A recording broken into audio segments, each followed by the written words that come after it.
우리가 세계의 중심이라고 믿는 것은 환상에 불과합니다.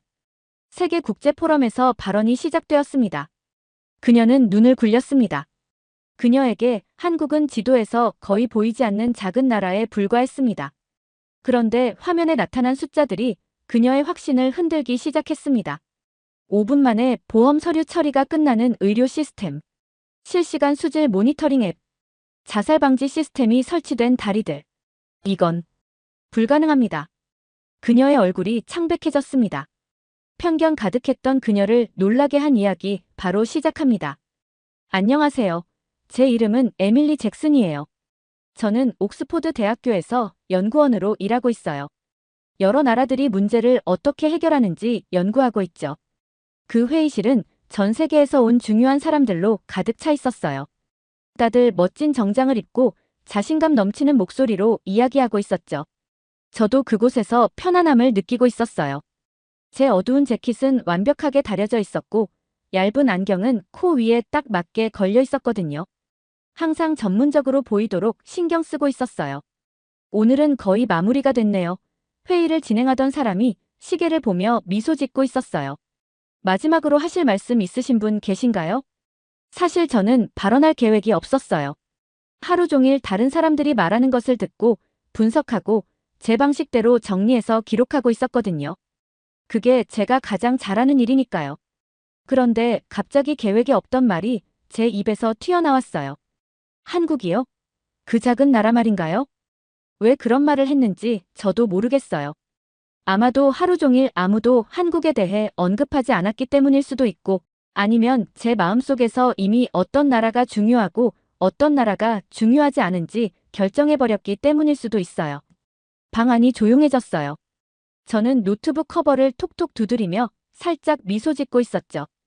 다들 그냥 넘어갈 거라고 생각했어요. 그런데 방 건너편에서 한 남자가 저를 바라보고 있는 것을 발견했어요. 그는 회색 정장에 파란 넥타이를 메고 있었어요. 그의 이름은 아준 미탈이었고 인도에서 연구센터를 운영하고 있었죠. 5분만 주세요. 그가 진행자에게 말하고 있었어요. 잭슨 씨가 제 이야기를 흥미롭게 들으실 것 같네요. 진행자가 고개를 끄덕이며 그에게 마이크를 건네주었어요. 3분이면 충분할 것 같은데요. 저는 공손하지만 단호하게 말했어요. 그가 제가 이미 알고 있는 것 외에 다른 것을 말해줄 거라고 생각하지 않았거든요. 아준이 방 앞으로 걸어가고 있었어요. 그는 컴퓨터를 큰 화면에 연결했고 밝은 슬라이드가 나타났어요.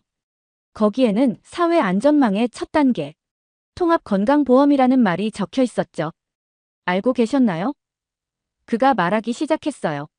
한국의 5천만 국민 모두가 하나의 건강보험 시스템으로 보호받고 있다는 사실을요. 저는 눈썹을 치켜 올렸어요. 뭔가 이상하게 들렸거든요. 전 세계 건강 시스템을 연구해왔기 때문에 그를 정정하고 싶었어요. 규모가 다르지 않을까요?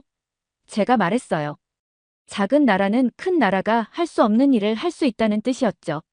아주는 제 발언에 당황하지 않는 것 같았어요. 그는 한국에서 병원 방문이 어떻게 이루어지는지 설명하는 그림을 보여주고 있었어요. 의사를 만난 후 사람들은 단 5분 만에 보험 서류 처리를 마칠 수 있다고 했죠. 저는 팔짱을 끼고 있었어요. 아직 설득되지 않았거든요. 이건 제가 알고 있는 세계관과 맞지 않았어요. 그런데 방 안에 다른 사람들이 관심을 보이고 있다는 걸 알아챘어요. 프랑스에서 온 건강연구원 소피가 고개를 끄덕이고 있었고 심지어 휴대폰으로 더 많은 정보를 찾고 있었어요. 직접 경험해봤어요. 독일에서 온 경제학자 한스가 말하고 있었어요. 작년에 서울에 갔을 때 그 시스템에 놀랐었죠. 뭔가 불편한 감정이 제 속에서 일어나고 있었어요.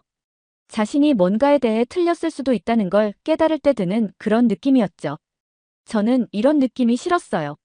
수년간 지식을 쌓아왔고 저는 전문가여야 했으니까요. 다음 슬라이드가 나타났어요. 이번에는 속도와 편의성, 고속열차고 쓰여 있었죠. 아주는 한국의 고속열차가 거의 지연되지 않는다고 설명하고 있었어요. 무료 인터넷이 제공되고 사람들이 가는 길에 역에서 음식을 배달받을 수 있다고 했어요. 저도 타봤어요. 한스가 덧붙이고 있었어요. 예약부터 좌석 선택까지 모든 걸 하나의 앱으로 할 수 있었죠. 주변 사람들이 서로 감탄하며 속삭이고 있었어요. 저는 조용히 있었죠. 제 노트북은 무릎 위에 그대로 닫혀 있었어요. 오늘 한국에 대해 배울 준비가 되어 있지 않았거든요. 아주는 깨끗한 식수에 관한 다음 슬라이드로 넘어갔어요. 서울에서는 사람들이 수돗물을 그대로 마실 수 있다고 설명하고 있었죠. 심지어 실시간으로 휴대폰에서 수질을 확인할 수도 있다고 했어요. 베이징에서는 물을 끓여야 하지만 그가 말하고 있었어요. 서울에서는 수도꼭지에서 바로 마셔도 안전하죠. 프랑스 대표가 놀란 목소리로 말하고 있었어요. 시민들이 신뢰할 만큼 데이터가 공개되어 있어서 물을 마실 수 있다니. 정말 놀랍네요. 저는 여전히 이 방의 전문가임을 보여주기 위해 뭔가 똑똑한 말을 하고 싶었어요. 이제 물 이야기는 끝난 건가요? 제가 물었지만 목소리가 전보다 자신감 있게 들리지 않았어요. 새로운 슬라이드가 나올 때마다 제 세계관은 조금씩 흔들리고 있었어요. 아주는 컴퓨터 칩, 자동차 배터리, 자살 예방 시스템, 그리고 한국이 코로나19 팬데믹을 어떻게 다루었는지에 대해 이야기하고 있었죠. 제가 살고 있던 편안한 거품 세상이 어떻게 돌아가는지 이해하고 있다고 생각했던 그 거품이 터지기 시작하고 있었어요. 무서웠지만 어쩐지 흥미롭기도 했죠. 그의 발표가 끝날 무렵 방 전체가 한국에 대해 이야기하고 있었어요. 오늘 논의될 예정조차 없었던 나라에 대해서 말이에요. 저는 닫혀있는 제 노트북을 내려다보고 있었어요.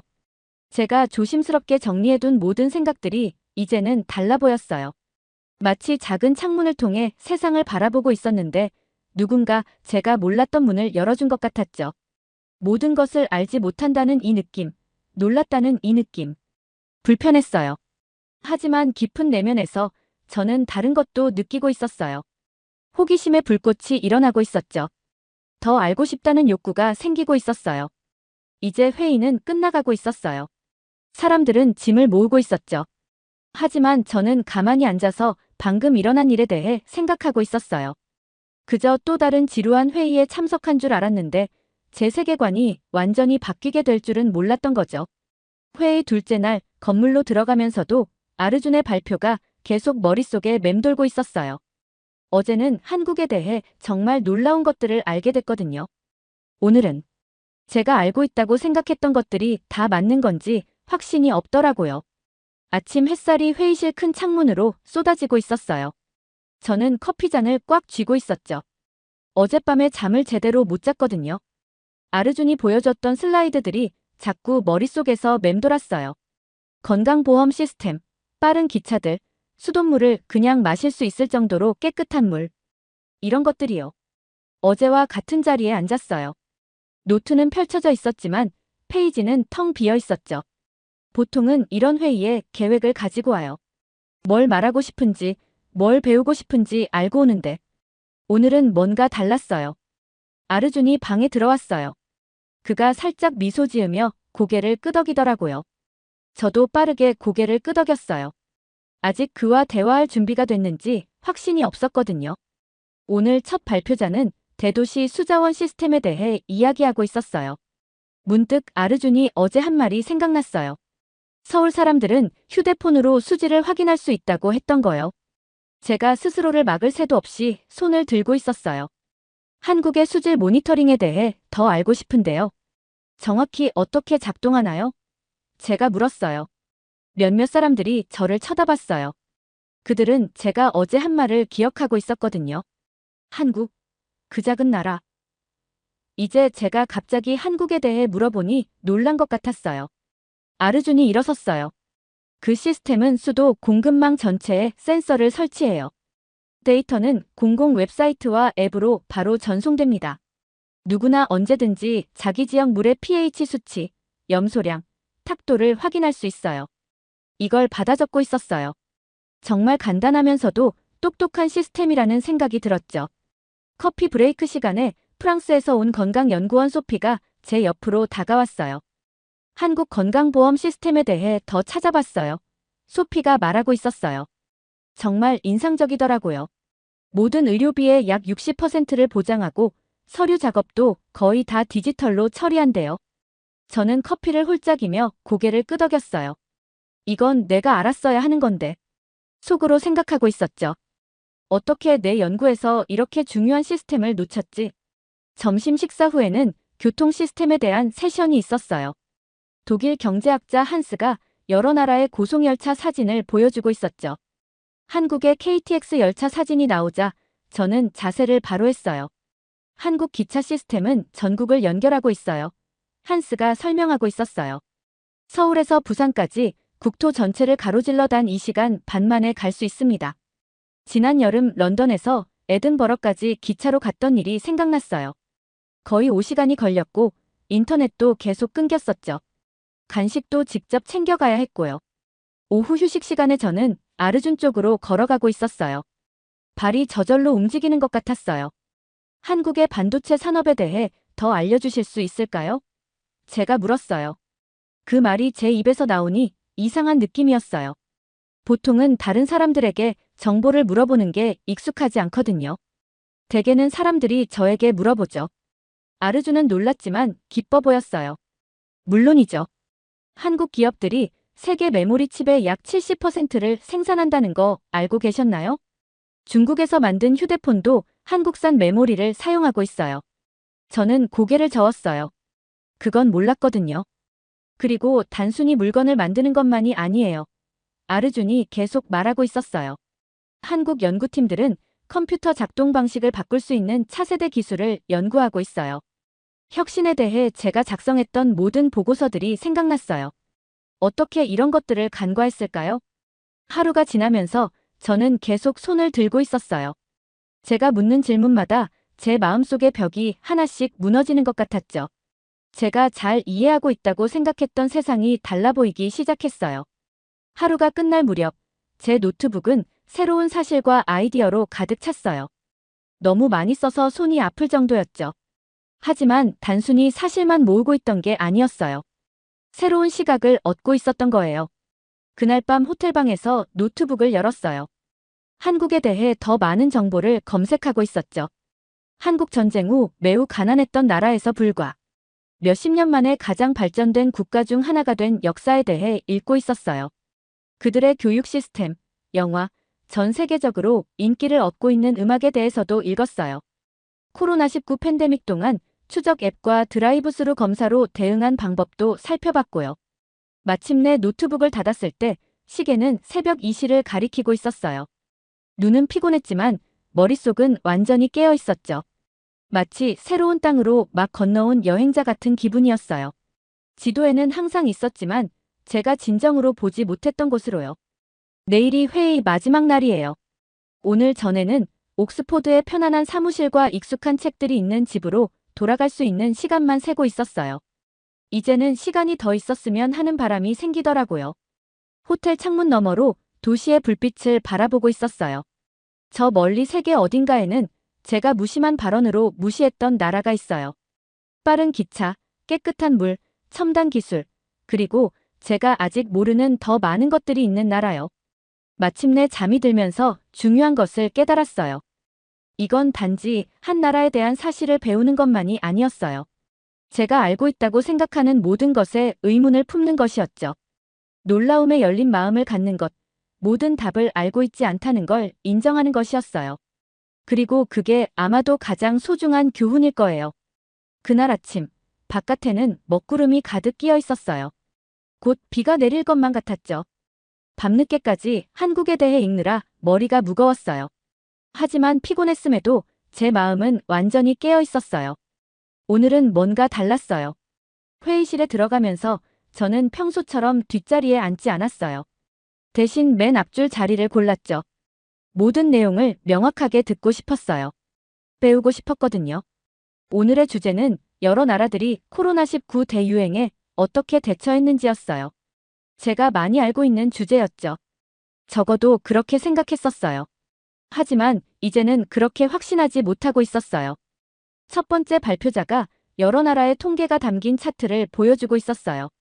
한국의 수치가 화면에 나타났을 때 저는 몸을 앞으로 기울였죠.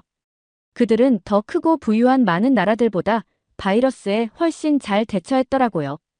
어떻게 그렇게 했을까요? 오전 휴식 시간, 사람들은 작은 그룹으로 모여 커피를 마시며 이야기를 나누고 있었어요. 저는 혼자 서서 지난 이틀 동안 배운 모든 것을 생각하고 있었죠. 그때 갑자기 아준이 제 옆에 나타났어요. 생각에 깊이 잠겨 있네요. 잭슨 씨, 그가 말하고 있었어요. 저는 깊은 숨을 들이쉬었어요. 어젯밤에 한국에 대해 읽느라 아주 늦게까지 깨어 있었어요. 그는 미소 지었지만 아무 말도 하지 않았어요. 제가 계속 말하기를 기다리고 있었죠. 제가 틀렸어요. 저는 인정했어요. 이 말이 제 입에서는 이상하게 느껴졌어요. 별로 알지도 못하면서 한 나라 전체를 무시했네요. 이걸 큰 소리로 말하는 건 어려웠어요. 크고 쓴 약을 삼키는 것 같았죠. 하지만 일단 말을 꺼내자 뭔가 마음이 가벼워지는 느낌이 들었어요. 아준이 고개를 끄덕였어요. 우리 모두 눈에 띄지 않는 부분이 있어요. 중요한 건 그걸 기꺼이 보려고 하는 마음이죠. 회의가 다시 시작되면서 주제가 혁신으로 바뀌었어요. 독일에서 온 발표자가 블룸버그 혁신 지수라는 제목의 차트를 보여주고 있었죠. 한국이 7년 연속 1위를 차지하고 있었어요. 여기 가장 혁신적인 나라들이 있습니다. 그가 설명하고 있었어요. 한국은 연구 지출, 제조업, 특허 부문에서 선두를 달리고 있습니다. 저는 이걸 공책에 적으며 펜을 종이에 세게 누르고 있었어요. 어떻게 제 연구에서 이런 걸 놓쳤을까요? 이건 제가 전문가로서 알아야 할 정보였는데 말이에요. 진실이 차가운 파도처럼 저를 덮쳤어요. 저는 이 정보를 놓친 게 아니었어요. 제가 이미 믿고 있는 것과 맞지 않았기 때문에 일부러 무시했던 거예요. 어떤 나라가 중요하고 어떤 나라가 중요하지 않은지 제가 결정했던 거죠. 사실을 제대로 보지도 않고 한국을 중요하지 않은 그룹에 넣었던 거예요. 이런 깨달음이 밀려오면서 제 얼굴이 뜨거워지는 걸 느꼈어요. 창피했어요. 하지만 다른 감정도 느끼고 있었어요. 일종의 자유로움이요. 틀리는 건 불편하지만 그것도 배움의 기회였어요. 점심 식사 후 도시들이 어떻게 시민들을 보호하는지에 대한 발표가 이어지고 있었어요. 발표자는 서울에 있는 다리들의 사진을 보여주고 있었죠. 사람들이 뛰어내리는 것을 방지하기 위한 특별한 전화기와 센서가 있다고 했어요. 누군가 다리에 너무 오래 머물면 시스템이 자동으로 응급 서비스에 전화를 건다고 했죠. 더 광범위한 인프라를 가진 도시에서는 이게 불가능할 거예요. 제가 말하고 있었어요. 지금도 저는 한국의 성공이 인정되지 않도록 이유를 찾고 있었죠. 하지만 아주는 준비가 되어 있었어요. 서울에는 1,000만 명이 살고 있어요. 대도시죠. 도시의 크기가 이걸 가능하게 하는 게 아니에요. 시민들이 정부를 신뢰하고 정부가 시민들과 함께 일하기 때문에 가능한 거예요. 그의 말이 망치처럼 저를 강타했어요. 그가 맞았어요. 저는 여전히 변명을 하고 여전히 제 옛 생각 방식을 보호하려고 하고 있었어요. 오후 세션은 팬데믹 동안의 격리 방법에 초점을 맞추고 있었어요. 일본의 IT 전문가가 언급했죠. 인도와 미국 모두 한국 모델을 따라했습니다. 중국도 완전한 봉쇄를 통해 코로나를 통제했어요. 제가 약하게 말했어요. 그건 제 마지막 방어였고 심지어 저 자신도 그게 얼마나 공허하게 들리는지 알 수 있었어요. 아준의 대답은 간단하지만 강력했어요. 한국은 강제 봉쇄가 아니라 사람들이 마스크를 쓰고 거리를 유지하는 선택을 통해 성공했어요. 이 순간 저는 더 이상 아이디어를 방어하고 있는 게 아니라는 걸 깨달았어요. 저는 제 자존심, 모든 것을 아는 전문가라는 인식을 방어하고 있었던 거죠. 그리고 그건 제가 져야 할 싸움이었어요. 마지막 발표가 끝나면서 방은 사람들이 짐을 모으는 소리로 가득 차고 있었어요. 회의는 끝났지만 제 안에서는 뭔가가 시작되고 있었어요. 발표자는 이 회의에서 예정된 발표자조차 없었던 한국이 가장 많이 이야기된 국가가 되었다고 마무리했어요. 모두가 웃고 있었어요. 저는 새로운 정보와 아이디어로 가득 찬 제 공책을 내려다보고 있었죠. 긴 침묵 후 저는 손을 들었어요. 방이 조용해졌죠. 제가 말하고 싶은 게 있어요. 저는 예상보다 더 안정된 목소리로 말하기 시작했어요. 저는 어제 한국을 심하게 과소평가했어요. 시민들의 필요에 초점을 맞춘 그들의 겸손한 접근 방식이 진정한 강점이에요. 방에서 박수 소리가 터져 나왔어요. 저를 위한 것이 아니라 우리 모두가 목격한 중요한 것에 대한 인정이라고 생각했어요. 나중에 사람들이 방을 빠져나갈 때 저는 아준에게 다가갔어요. 발은 무거웠지만 마음은 가벼웠죠. 미탈 이사님, 저는 손을 내밀며 말했어요.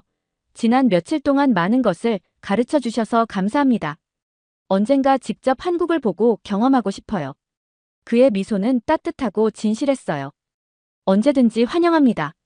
함께 진짜 한국을 경험해봐요. 밖에서는 비가 그쳤어요. 해가 구름 사이로 비쳐 포장도로 위로 긴 그림자를 들이우고 있었죠. 저는 천천히 걸으며 제가 처음 그 회의실에 앉은 이후로 얼마나 많은 것이 변했는지 생각하고 있었어요. 3일 전, 저는 세상이 어떻게 돌아가는지 너무 확신하고 있었어요. 제 마음속에서 모든 것과 모든 사람을 깔끔한 작은 상자들에 넣어두었죠. 한국은 작고 그다지 중요하지 않은 라벨이 붙은 상자 안에 있었어요. 이제 그 상자들은 열려 있어요. 세상은 더 크고 더 흥미롭고 제가 전혀 예상하지 못했던 놀라움으로 가득 차 있는 것 같아요. 이제 저는 완전히 다른 곳에 서 있었어요. 바로 한국의 인천국제공항이었죠. 공기의 냄새가 달랐어요. 주변의 소리들도 새롭고 신나는 느낌이었죠.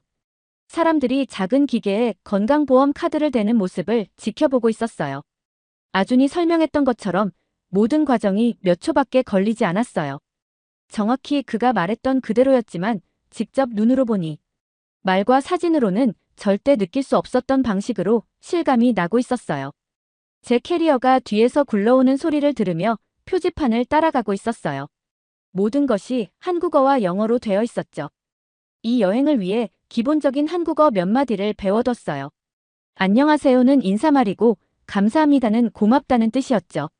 제 발음이 완벽하진 않았지만 시도할 때마다 사람들이 미소 짓고 있었어요.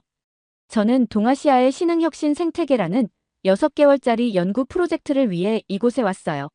제네바에서의 회의 후 옥스포드로 돌아가서 이 새로운 프로젝트를 제안했었죠.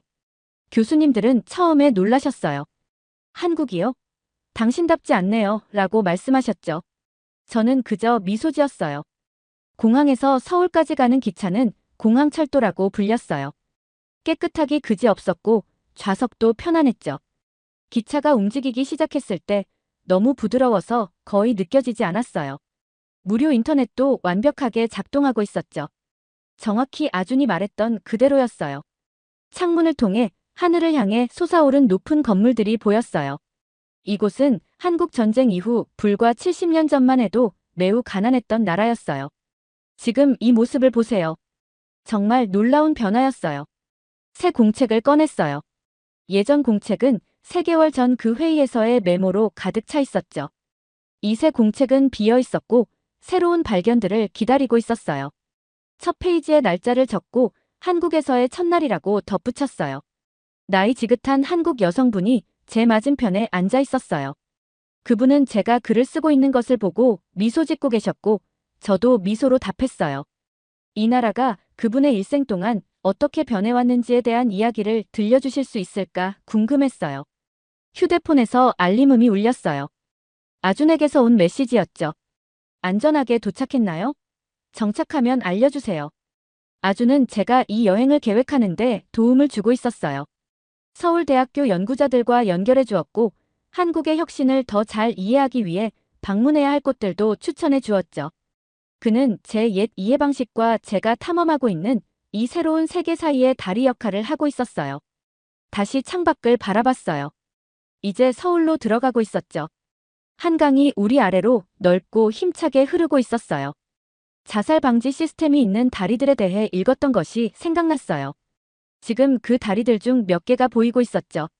멀리서 보면 평범해 보였지만 그것들이 중요한 무언가를 나타낸다는 것을 알고 있었어요. 기술을 사용해 사람들을 보호하는 사회였죠. 서울역에서 기차에서 내렸어요. 역은 크고 현대적이었으며 상점과 식당으로 가득 차 있었어요. 휴대폰으로 제 아파트까지 가는 길을 확인했어요. 앞으로 6개월 동안 저는 마포구라는 동네에서 살 예정이었죠. 대학교에서 그곳에 숙소를 마련해 주었어요. 완전히 새로운 곳에서 살게 된다는 것에 긴장도 되고 설레기도 했어요. 역을 지나가면서 제가 얼마나 많이 변했는지 깨닫고 있었어요. 3개월 전만 해도 세상에 대한 모든 중요한 것을 알고 있다고 확신했었죠. 어떤 나라가 중요하고 어떤 나라가 중요하지 않은지 결정했었어요. 머릿속에서 모든 것을 깔끔한 상자 안에 넣어두었었죠. 이제 그 상자들은 사라졌어요. 새로운 눈으로 보고 있었어요. 단정적인 말 대신 질문을 하고 있었고, 가르치는 대신 배우고 있었어요. 제 여정은 단순히 한국에 대해 배우는 것만이 아니었어요. 세상을 다르게 보는 법을 배우는 것이었죠. 제가 틀렸을 때 인정하고 놀라움에 열려 있는 것이었어요. 오래된 사고방식에서 벗어나는 것이었죠. 택시를 불러 세우고 기사님께 제 아파트 주소를 보여드렸어요. 도시를 지나가면서 모든 것을 눈을 크게 뜨고 바라보고 있었어요. 이곳에는 발견할 것이 너무나 많았어요. 빨리 시작하고 싶었죠. 때로는 가장 중요한 여정이 우리를 다른 장소로 데려가는 것이 아니라 우리가 세상을 바라보는 방식을 바꾸는 것일 때가 있어요.